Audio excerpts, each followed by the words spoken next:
Gallant advance TMT rebar, निर्माण का real hero. तो ब्रेक पे जाने से पहले हम आपको बता रहे थे कि प्रधानमंत्री नरेंद्र मोदी पेरिस ओलंपिक में भारत का परचम लहराने वाले भारतीय खिलाड़ियों से मुलाकात कर रहे थे और वो किस तरह से भारतीय खिलाड़ियों के प्रदर्शन की प्रशंसा करते हुए उनमें जज्बा पैदा कर रहे थे और कह रहे थे कि हार खेल के मैदान में कभी नहीं होती। और इस पर तमाम ताज़ा अपडेट के साथ हमारे संवाददाता मुकेश शुक्ला भी जुड़ चुके हैं, जो पेरिस ओलंपिक से लगातार हमें वहां की पल पल की अपडेट दे रहे थे। मुकेश, आपसे जानना चाहेंगे कि प्रधानमंत्री नरेंद्र मोदी भारतीय खिलाड़ियों से जिस तरह से बात कर रहे थे, देश का प्रधान जब बात करता है तो खिलाड़ियों के जज्बे को, उनमें जिस तरह का जोश होता है, उसमें किस तरह का और कितना इजाफा हो जाता है? बिल्कुल, जिस तरह से आप ये देखिए पूरा इंटरैक्शन था कल, और prime minister, honourable prime minister ने सभी खिलाड़ियों से मुलाकात करी। एक अलग ही माहौल था, एक पूरा का पूरा खिलाड़ियों के अंदर एक अलग जज्बा था जब वो आ रहे थे प्राइम मिनिस्टर हाउस। और उससे पहले वो लाल किले पे भी मौजूद थे और उन्होंने देखा किस तरह से देश उनका सत्कार कर रहा था, आभार व्यक्त कर रहा था। और उसके बाद जो कल का इंटरैक्शन था, इतना काबिल इंटरैक्शन था। हमने तमाम खिलाड़ियों से बात करी और ये तमाम खिलाड़ी पेरिस में भी मौजूद थे।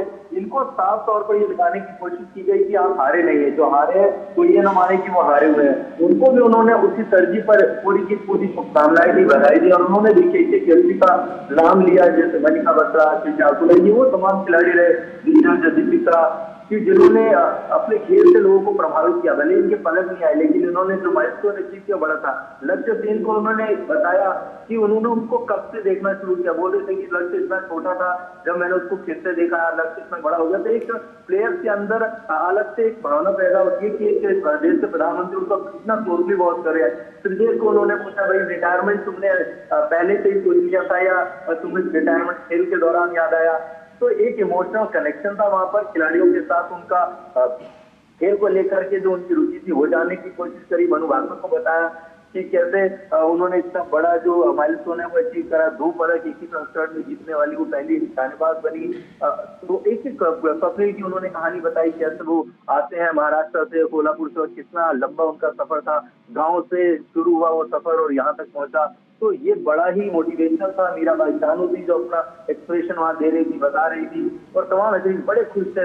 जिसका तो परिवार भी वहां आया हुआ था, तो उनके बेटे को उन्होंने प्यार से बोला कि तुम इधर ही रुक जाओ। तो ये सब एक कनेक्ट करता है खिलाड़ी को, और ये बताने की कोशिश की जाती है कि देश उनके साथ कैसे खड़ा है। उन्होंने सुविधाओं की बात करी, उन्होंने बोला पेरिस में गर्मी थी, AC मिला कि नहीं मिला, वो सारी चीजें उन्होंने बताई कि सरकार उनके साथ पीछे कितना मॉनिटर कर रही थी, कितना भाग कर रही थी, उनको पता था उनको खिलाड़ियों को क्या देना है। और ये जो चीजें होती है कहीं ना कहीं खिलाड़ियों को बताने के लिए काफी होते हैं। देखिए खिलाड़ियों को फीडबैक भी मांगा कि आप आगे आकर के आएंगे तभी हम 2026 में जब ओलंपिक की बिड के लिए जाएंगे तो आपका अनुभव जो है बहुत ही जरूरी हो जाएगा। कई ऐसे युवा खिलाड़ी थे, मैं 18 साल 19 साल के खिलाड़ी थे, पहला ओलंपिक खेल रहे थे, नेचुरली थोड़ा नर्वस होंगे। उसमें अंकिता भगत थी जो खेल रही थी, तो वो तमाम खिलाड़ी उनके लिए प्रेरणा होगी।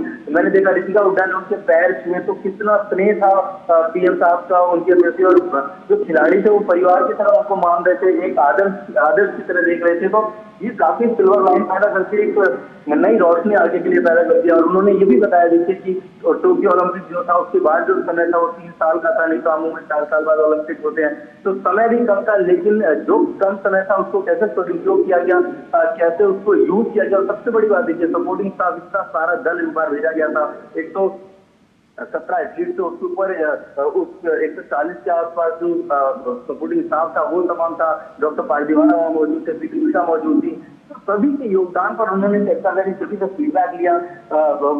अन्य मुदगिल ने बताया कि कैसा वहां पर शो चलता था, मनु भाकर का मेडल हरा विजय होगा, इसका डिस्क्वालिफिकेशन हो रहा है, तो एक दिन इतनी खुशी, एक दिन इतना गम।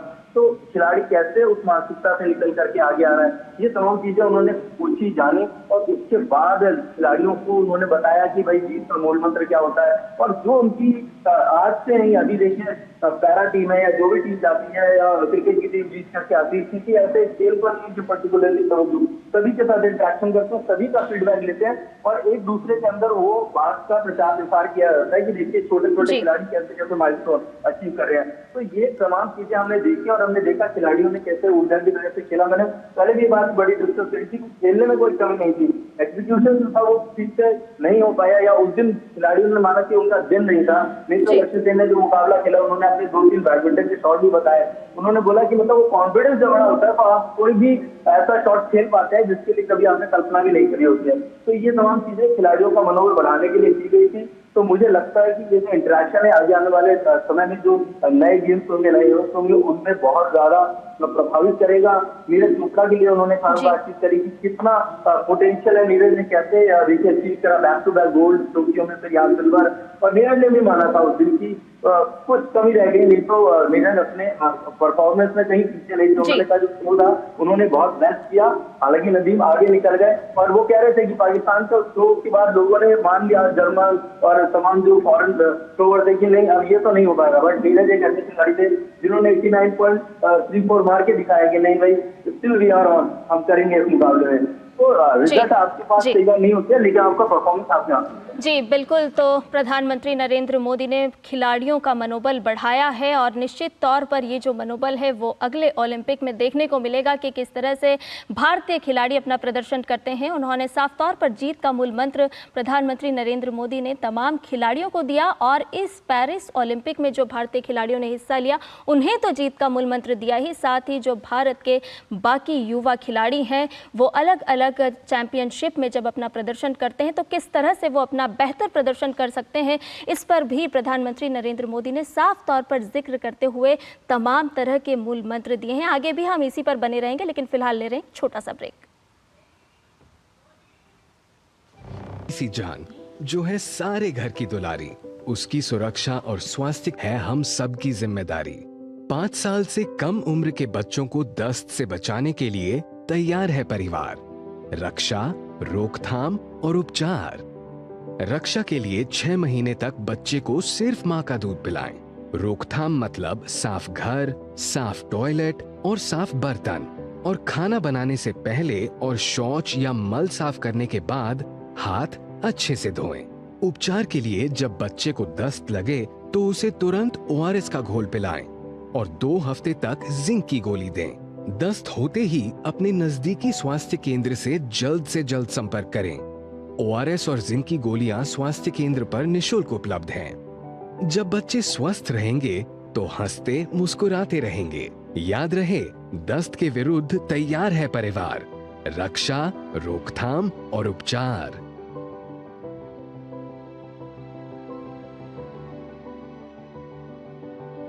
अधिक जानकारी के लिए आशा दीदी से संपर्क करें। स्वास्थ्य एवं परिवार कल्याण मंत्रालय द्वारा जनहित में जारी। बात जब पीढ़ियों के लिए बनने वाले घर की हो तो जिम्मेदारी बड़ी हो जाती है। गैलेंट समझता है ये जिम्मेदारी। अब डबल M रिब्स के साथ गैलेंट एडवांस TMT रीबार, निर्माण का रियल हीरो। तो ब्रेक पे जाने से पहले हम आपको बता रहे थे कि प्रधानमंत्री नरेंद्र मोदी ने जिस तरह से खिलाड़ियों से बात की और किस तरह से उनके जज्बे को बढ़ाया और भारत का परचम लहराकर भारत लौटने वाले तमाम खिलाड़ियों की किस तरह से वो प्रशंसा कर रहे थे, इस पर तमाम अपडेट के साथ हमारे संवाददाता भी जुड़े हुए हैं।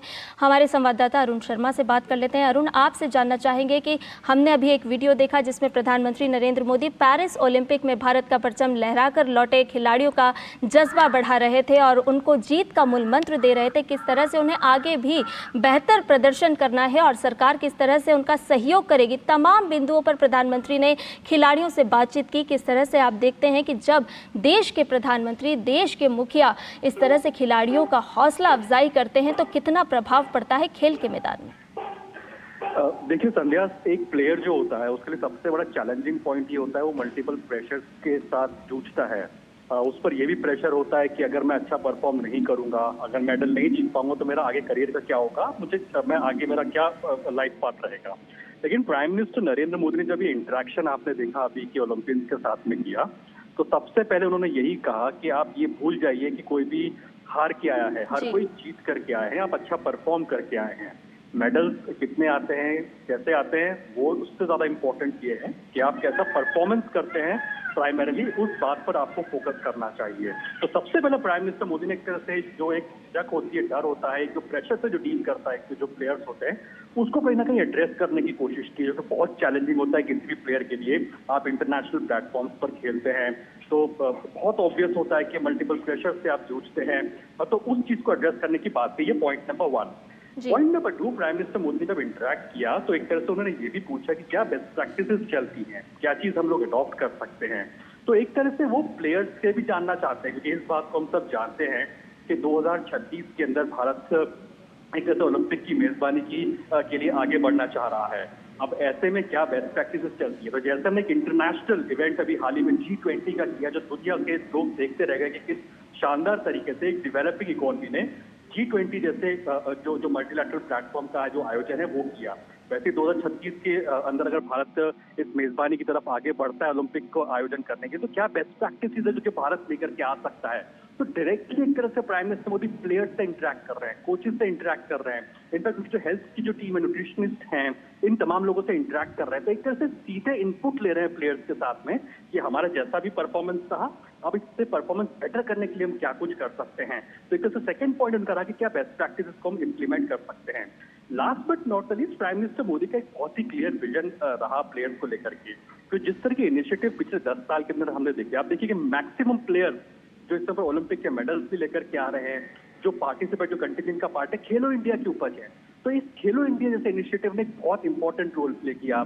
टॉप्स जैसे जो इनिशिएटिव होता है जिसमें एक मैसिव बजट आउटले किया जा रहा है, जो कि स्पोर्ट्स इंफ्रास्ट्रक्चर को डेवलप करने की दिशा में बहुत इंपॉर्टेंट रोल प्ले करता है, उसको भी कहने के पीएम मोदी ने हाईलाइट किया कि कैसे खेलो इंडिया जैसे जो इनिशिएटिव है उन्हें गेम चेंजिंग रोल प्ले किया है भारत के अंदर, कि आप ग्राउंड लेवल पे जाकर के अच्छे प्लेयर्स को आइडेंटिफाई करके इंटरनेशनल प्लेटफॉर्म तक लेकर के आ रहे हैं। तो एक तरह से कह सकते हैं कि इस इंटरेक्शन में कहीं ना कहीं ये मल्टीपल पॉइंट्स कहीं ना कहीं पीएम ने हाईलाइट किए। एक तरफ नो डाउट आपने जैसे सवाल किया कि कैसा मोटिवेशन के, तो मोटिवेशन तो होती है तमाम प्लेयर्स को जो पीएम से मिलता है, लेकिन मोटिवेशन के अलावा इंपॉर्टेंट बात ये थी कि कैसे बेस्ट प्रैक्टिसेस को इंप्लीमेंट किया जा सके, कैसे जो एक प्रेशर से जूझता है एक प्लेयर, उसको कहीं ना कहीं दूर किया जा सके। तो पीएम मोदी इस बात को ही कहते हैं कि आप हार और जीत के लिए मत खेलिए, आप कैसे बेस्ट परफॉर्मेंस दे सकते हैं, इंडिया कैसे, जो भारत का जो नाम है वो कैसे निकल करके आए इंटरनेशनल प्लेटफॉर्म्स के ऊपर, वो उसके लिए आपके बेस्ट परफॉर्मेंस दीजिए। हार जीत लगी रहती है, ऐसे आप देखिए कम से कम 8 या 9 गेम्स ऐसी रही थी जहां पर भारत चौथे नंबर पर निकल करके आया। अगर थोड़ा और बेटर परफॉर्मेंस होता तो शायद वो मेडल्स भी भारत की झोली के अंदर होते। तो जाहिर सी बात है कि ये जो परफॉर्मेंस को कैसे हम और बेटर कर सकें, इंप्रूव कर सकें। इंजरीज नो डाउट बहुत कम हुई है इस बार हमारे प्लेयर्स के अंदर, तो प्राइम मिनिस्टर मोदी ने इस बात का भी एक तरह से नोट लिया है, क्योंकि वो तमाम ओलंपिक गेम्स को, कोई भी स्पोर्ट्स को बहुत क्लोजली फॉलो करते हैं, मॉनिटर करते हैं। उनको ये भी पता है कि जो हॉकी की टीम के जो कैप्टन है हरमनप्रीत, उनको सब लोग सरपंच साहब कह के बुलाते हैं। तो ये बात भी जो है वो भी जानते हैं कि जो एक सॉफ्ट मोमेंट्स होते हैं वो भी उसको जानते हैं। कैसे जो जिस बार ओलंपिक के अंदर इंजरीज बहुत कम हुई है प्लेयर्स को, ये भी दिखाता है कि कैसे प्लेयर्स इवॉल्व कर रहे हैं, इंजरीज से कैसे उबर करके निकल करके आ पा रहे हैं, और इंजरीज कम हो रही है तो ये डिफाइन करता है कि कैसे हम अपना गेम को और इंप्रूव कर रहे हैं, बेटर टेक्निक के साथ में इंप्रूव कर रहे हैं। तो इन तमाम चीजों को प्राइम मिनिस्टर मोदी ने नोट किया है, और एक तरह से इंटरेक्शन के अंदर यही निकल करके आया है कि अब भारत जो 2036 के लिए जो आगे बढ़ना चाहते हैं ओलंपिक की मेजबानी के लिए, तो उसमें कैसे इनपुट्स मिल सके, कैसे बेटर हम कर सके, और नो डाउट कैसे हम लोग बेस्ट प्रैक्टिसेस को इम्प्लीमेंट कर सके भारत के अंदर भी, उस बात पर फोकस इस इंटरेक्शन का। जी अरुण, खेलो इंडिया का जिक्र प्रधानमंत्री नरेंद्र मोदी ने किया। भविष्य में किस तरह से संभावनाएं बढ़ सकती हैं, हम किस तरह से खेल को आगे ले जा सकते हैं, उसका जिक्र उन्होंने साफ तौर पर किया। लेकिन साथ ही साथ जब हम पिछले सालों की, पिछली सरकारों की बात अगर करें तो किस तरह से खेल का माहौल रहा, जहां खिलाड़ियों के पास किट भी नहीं हुआ करती थी। लेकिन खेलो इंडिया के माध्यम से, प्रधानमंत्री नरेंद्र मोदी की सरकार के माध्यम से जिस तरह से खिलाड़ियों को एक माहौल मिला है, तो ये दर्शाता है कि खिलाड़ी किस तरह से बेहतर प्रदर्शन इस तरह के ओलंपिक में अंतर्राष्ट्रीय स्तर पर भारत का परचम लहराते हैं। देखिए, इसमें दो बातें हैं, आप दो इंसिडेंट्स को यहाँ हाईलाइट करना बहुत इंपॉर्टेंट है। पहला ये, अभी हाल ही में आपने देखा कि कितनी मीडिया रिपोर्ट्स आई थी कि जो हमारे प्लेयर्स जब फ्रांस में गए थे पेरिस ओलंपिक के दौरान, तो वहां पर उनको दिक्कतें आ रही थी, नहीं थी एसीज वगैरह नहीं थे उनके लिए, तो इंडियन गवर्नमेंट इस चीज को रिकग्नाइज करती है, कॉग्निजेंस लेती है और जाहिर सी बात है कि तुरंत उनको डिस्पैच किया जाता है। और ये दर्शाता है अपने आप में कि प्लेयर्स की हर छोटी से छोटी जो रिक्वायरमेंट होती है, जिन प्रेशर को, चैलेंजेस को झेलते हैं, उसको कहीं ना कहीं सुधारने की कोशिश की जा रही है, उनको कंफर्ट देने की कोशिश की जा रही है ताकि वो बेटर स्ट्रगल कर सके गेम के अंदर, ना कि अन्य चीजों के अंदर। तो ये भी कहीं ना कहीं बहुत हाईलाइट बात हम जानते हैं कि इंटरनेशनली मीडिया के अंदर भी ये बात हाईलाइट हुई थी कि ओलंपिक प्लेयर्स जूझ रहे हैं, एसीज नहीं है, दिक्कतों का सामना करना पड़ रहा है। तो भारत ने देखिए कि तुरंत ही एसीज को तुरंत अपने कंटिजेंट के पास तक पहुंचाई। इस बात का जिक्र और भी जो प्लेयर्स है वो करते हैं कि कितना स्विफ्ट एक्शन इंडियन गवर्नमेंट लेती है। तो एक बात यहाँ बहुत हाईलाइट करने लायक है कि कैसे हमारे जो प्लेयर्स है, ये दिखाते हैं, कैसे रिफ्लेक्टिव है कि कैसे छोटी से छोटी जो प्रॉब्लम हो रही है हमारे प्लेयर्स को इंटरनेशनल लेवल पर, उनके कंफर्ट का ध्यान रखना, उसको रखा जा रहा है ताकि वो उनका फोकस, जो प्लेयर्स का फोकस गेम्स पे रहे, बाकी के स्ट्रगल्स पर ना रहे, यानी गेम्स के अंदर स्ट्रगल करें, बाकी की जो लॉजिस्टिकल इश्यूज होते हैं उन तमाम चीजों पर उनको ना उलझना पड़े, तो उस बात पर फोकस। एक और इम्पोर्टेंट पॉइंट ये हाईलाइट है कि जो लास्ट ओलंपिक्स हुए थे 21 के अंदर, वहां पर भी हम जानते हैं कि जो बाकी के जो फॉरेन प्लेयर्स हैं, फॉरेन कोचेज हैं, वो भी इंडियन गवर्नमेंट की तारीफ कर रहे थे कि कैसे आपके प्राइम मिनिस्टर जो हैं वो कैसे आपसे बात करते हैं, आप गेम हार रहे हैं, लूज कर तो आपसे बात करते हैं फोन पर। हमारे यहाँ पर ऐसा नहीं हो पाता कि ये दिखाता है कि कैसी टॉप लीडरशिप है जो लगातार कनेक्टेड रहती है और अपने प्लेयर्स को रियल टाइम में मोटिवेट कर रही है, स्टार्ट लाइन से लेकर के फिनिश लाइन तक मोटिवेट कर रहे हैं, साथ में बने हुए लगातार मॉनिटर कर रहे हैं कि कैसे गेम की परफॉर्मेंस जा रही है। तो ये दिखाता है अपने आप में कि गवर्नमेंट जो है एक बेटर इकोसिस्टम बना रही है। खेलो इंडिया से नो डाउट कई सारे में बेटर प्लेयर मिले ग्राउंड लेवल से, जमीनी स्तर से, दूर दराज के गांव से, और उनको एक अच्छा प्लेटफॉर्म मिल रहा है। परफॉर्मेंस करने की बात आती है, जो काफी जो स्ट्रक्चरल जो प्रॉब्लम से जो प्लेयर्स को जूझना पड़ता था पहले, जो पॉलिटिकल एक रहता था, वो कहीं ना कहीं लूज आउट होता हुआ दिखाई दिया है। एक बेटर परफॉर्मेंस पर कहीं ना कहीं प्लेयर्स का फोकस अब रहता है। तो उसी बात पर कहीं ना कहीं इस ओलंपिक में भी हमने देखा और एक तरह से इंटरेक्शन में भी यही निकल करके आया कि कैसे जो गवर्नमेंट है उनका फोकस इस बात पर कि प्लेयर्स को कंफर्ट मिल सके, उनकी छोटी छोटी प्रॉब्लम्स है उनको सुलझाया जा सके ताकि वो गेम पर परफॉर्मेंस कर सके, गेम्स पर ध्यान केंद्रित कर सके। तो ये अपने आप में बहुत बड़े पॉइंट्स हैं जो कि हाईलाइट करने लायक हैं। जी, निश्चित तौर पर ये बेहद ही महत्वपूर्ण बिंदु हैं जिस पर ध्यान देने की ज़रूरत है। और लगातार केंद्र सरकार, प्रधानमंत्री नरेंद्र मोदी ने जिस तरह से खेलों को बढ़ावा दिया है, तो शानदार प्रदर्शन के रूप में खिलाड़ी आज हमारे सामने हैं। आपसे अरुण ये भी जानना चाहेंगे कि एक इकोसिस्टम तैयार करने की बात प्रधानमंत्री नरेंद्र मोदी ने कही। उन्होंने ये भी कहा कि हम उसको लेकर के लगातार आगे भी बढ़ रहे हैं। साथ ही खिलाड़ियों को उन्होंने 2036 का लक्ष्य भी दे डाला। बातचीत के दौरान उन्होंने कहा कि आप हमारे जी हैं, आप हमारे सिपाही हैं, आप ही बताएंगे कि किस तरह से हम अगले ओलंपिक की मेजबानी करें। बिल्कुल, आप देखिए चाहे पैरालंपियंस हो, चाहे ओलंपिक प्लेयर्स हो, प्राइम मिनिस्टर मोदी जब उनसे डायरेक्टली इंटरेक्ट करते हैं तो उनका हमने अमूमन देखा है, इतने सारे इंटरेक्शन हमने उनके देखे हैं। उनका एक सवाल रहता है कि क्या बेस्ट प्रैक्टिसेस थी, आप इंटरनेशनली क्या चीज देखते हैं जिसको हम कर सके, क्योंकि एक डेवलपिंग नेशन होने के नाते बहुत इंपॉर्टेंट होता है इस बात को भी एड्रेस करना कि उनके लिए स्पोर्ट्स इंफ्रास्ट्रक्चर को कह सकते हैं डेवलप करना, उस लेवल पर लेकर के जाना जहाँ डेवलप्ड कंट्रीज के स्पोर्ट्स इंफ्रास्ट्रक्चर ऑलरेडी एग्जिस्ट करते हैं, तो कैसे हम उनके साथ कम्पीट कर सके, उस बात पर फोकस। और जिस तरह का शानदार प्रदर्शन आप देखिए रेसलिंग के अंदर होता है, हॉकी के अंदर होता है, हॉकी लगातार बेटर परफॉर्मेंस कर रही है। मनु भाकर देखिए जो पहली विमेन है वो देखिए से 2 मेडल लेकर के आती हैं। तो ये अपने आप पर दिखा है कि जो विमेन कई स्पोर्ट्स के अंदर जो फर्स्ट का जो एक है कि पहली बार ऐसा हुआ हॉकी टीम में लगातार, ये पहली बार इतिहास के अंदर ऐसा हुआ कि लगातार कंसेक्यूटिव टाइम्स वो ओलंपिक्स में मेडल लेकर के आते हैं। तो ये अपने आप में दिखाता है कि कंसिस्टेंसी एक तरफ बनी हुई है हॉकी के अंदर देखिए, रेसलिंग के अंदर देखिए कि हम लोग बेटर कंसिस्टेंसी के साथ काम कर रहे हैं। नंबर 2 कि बेस्ट प्रैक्टिसेस को हम लोग अडॉप्ट करके भारत में इंप्लीमेंट करके हम लोग नए एस्पिरेशंस को डेवलप कर रहे हैं और उसको बेटर करने की कोशिश कर रहे हैं। क्योंकि ये जाना बहुत जरूरी है कि कम से कम 7 या 8 स्पोर्टिंग इवेंट ऐसे रहे इस ओलंपिक के अंदर जहां पर हम लोग नंबर 4 पे फिनिश करते हैं। कई जगह तो कंट्रोवर्सी भी रही कुछ गेम्स के अंदर, जिसमें कि ऑब्जेक्शन इस बात पे था जो कि सोशल मीडिया पे काफी ज्यादा वायरल हुआ कि क्या डिसीजन के ऊपर कई लोगों को आपत्ति रही थी, तो वो जो मेडल था वो भी भारत के हक में होता। तो ऐसे 7 या 8 के आसपास कह सकते हैं कि जो स्पोर्टिंग इवेंट रहे जहाँ पे भारत फोर्थ फिनिश करता है, क्वार्टर फाइनल्स में फिनिश करता है, वहां का थोड़ी मेहनत होती, कुछ टेक्निक्स को और इम्प्रोवाइज कराया जाता, इंजरीज के साथ को और हम लोग कैसे कम कर सके उस पर फोकस किया गया होता। टेक्निक पे सुधार किया गया, तो शायद वो 8 या 9 मेडल्स जो थे वो जी। भी भारत की झोली में आते। तो जाहिर सी बात है, अपने आप में बताता है कि प्राइम मिनिस्टर का फोकस किस तरह से इन तमाम मुद्दों पर भी है। जी, बहुत बहुत शुक्रिया अरुण शर्मा हमसे बात करने के लिए। तो पेरिस ओलंपिक के भारतीय खिलाड़ी जिस तरह से भारत का परचम लहरा करके भारत लौटे हैं, कुछ देर पहले हम आपको एक वीडियो बता रहे थे जिसमें प्रधानमंत्री नरेंद्र मोदी ये तमाम भारतीय खिलाड़ियों से बातचीत कर रहे थे, संवाद कर रहे थे और ना केवल इन खिलाड़ियों का हौसला और जज्बा बढ़ा रहे थे, मनोबल बढ़ा रहे थे, बल्कि वो तमाम खिलाड़ी जो अपना भविष्य खेल की दुनिया में बनाना चाहते हैं, अपने सपने लेकर के लगातार आगे बढ़ रहे हैं, उन सबका भी मनोबल बढ़ा रहे थे। और इस समय में इसरो चीफ एक पत्रकार वार्ता कर रहे हैं। आइए आपको सीधे लिए चलते हैं इस पत्रकार वार्ता में। And not for ISRO to continue to do, because we have bigger things to do.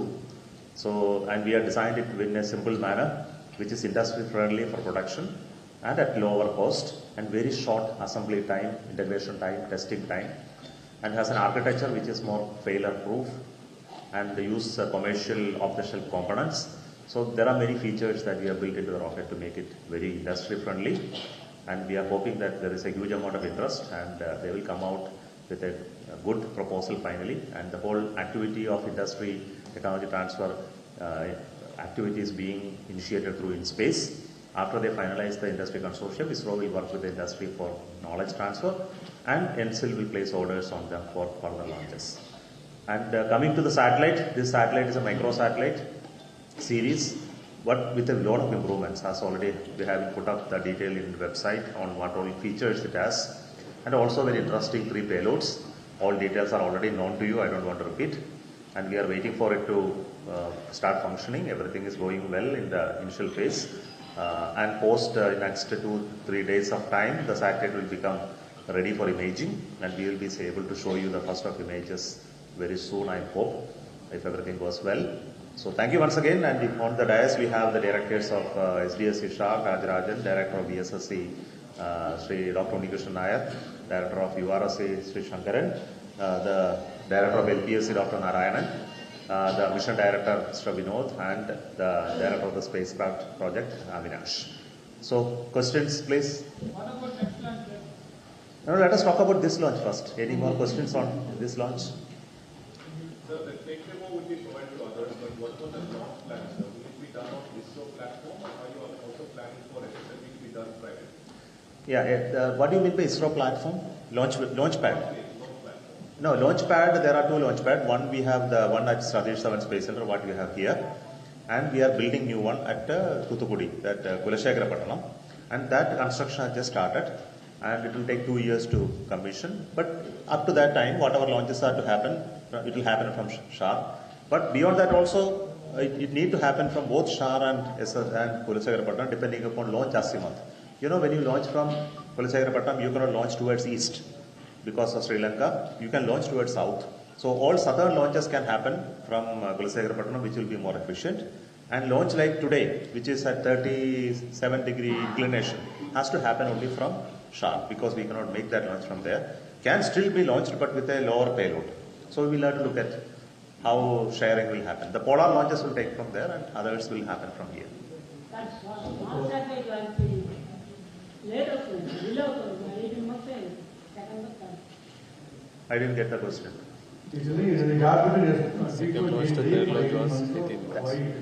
No, that this vehicle is ready, it can be realized in every month, but it's a development process. It is not in production.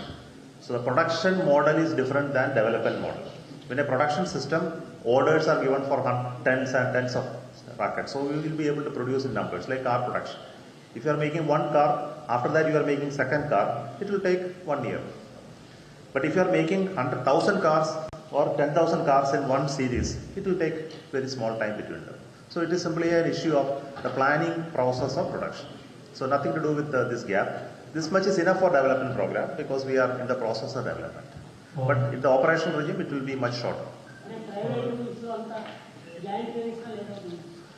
It will be private only, and ISRO will only help them to understand and use it. On technology transfer, Yeah. on technology transfer, have you started dialogue with some of the private companies? And also, what would be your criteria? Who should actually be will be even transfer?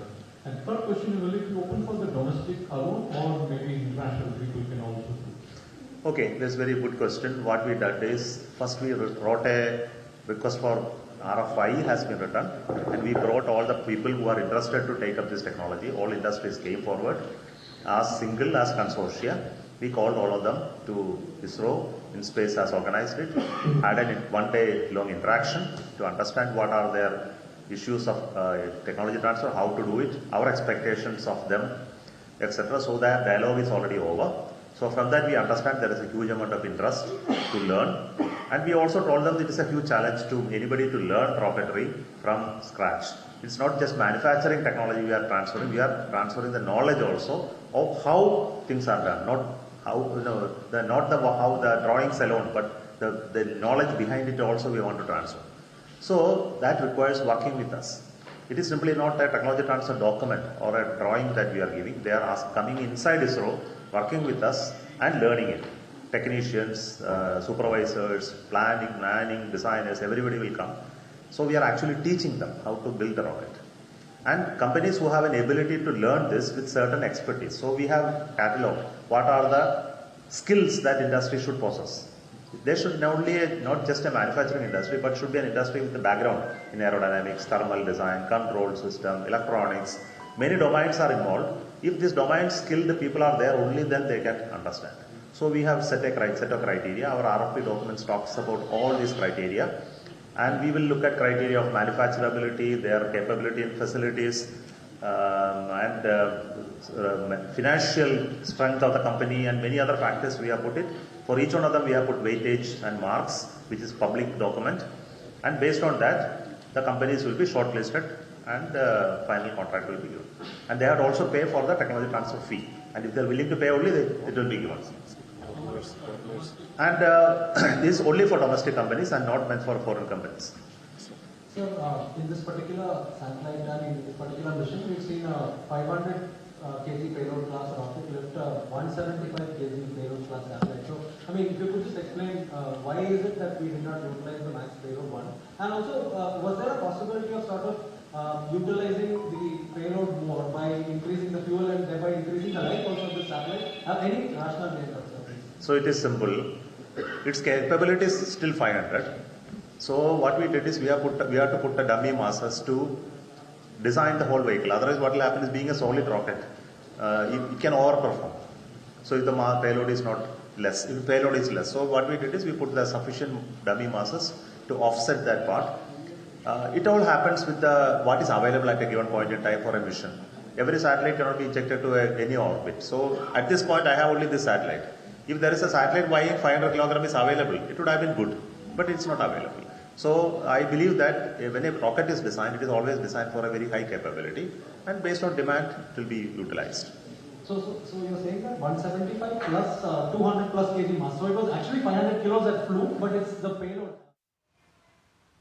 तो ISRO chairman S Somnath को अभी आप सुन रहे थे, जो कि साफ तौर पर कह रहे थे कि ऑल इज़ वेल, यानी कि सब कुछ बढ़िया है, बेहतर है। आपको बता दें कि SSLV D3 रॉकेट की जो आज लॉन्चिंग की गई है, प्रक्षेपण किया गया है, और वो किस तरह से अपने सफलता के साथ अंतरिक्ष की ओर उड़ान भर चुका है, उसके बारे में तमाम किस तरह के पड़ाव रहे, किस तरह की तैयारियाँ की गई थी, और आज जब भारत ने इतिहास रचा है, उसके तमाम पहलुओं के साथ एस सोमनाथ जो इसरो के चेयरमैन है, वो पत्रकार वार्ता कर रहे थे और बता रहे थे कि किस तरह से तैयारियां की जाती हैं और अब अंतरिक्ष से धरती को देखा जाएगा। जी हाँ, ये देखा जाएगा कि धरती में किस तरह का पर्यावरण की स्थिति किस तरह की है, यहाँ पर किस तरह की मिट्टी की स्थिति है, बाकी अन्य पहलुओं की जांच ये जो EOS 8 है ये करेगा, और आज इसका सफल प्रक्षेपण कर दिया गया है। इसके साथ ही मेरे साथ इस समाचार में इतना ही। मुझे दीजिए इजाज़त। नमस्कार।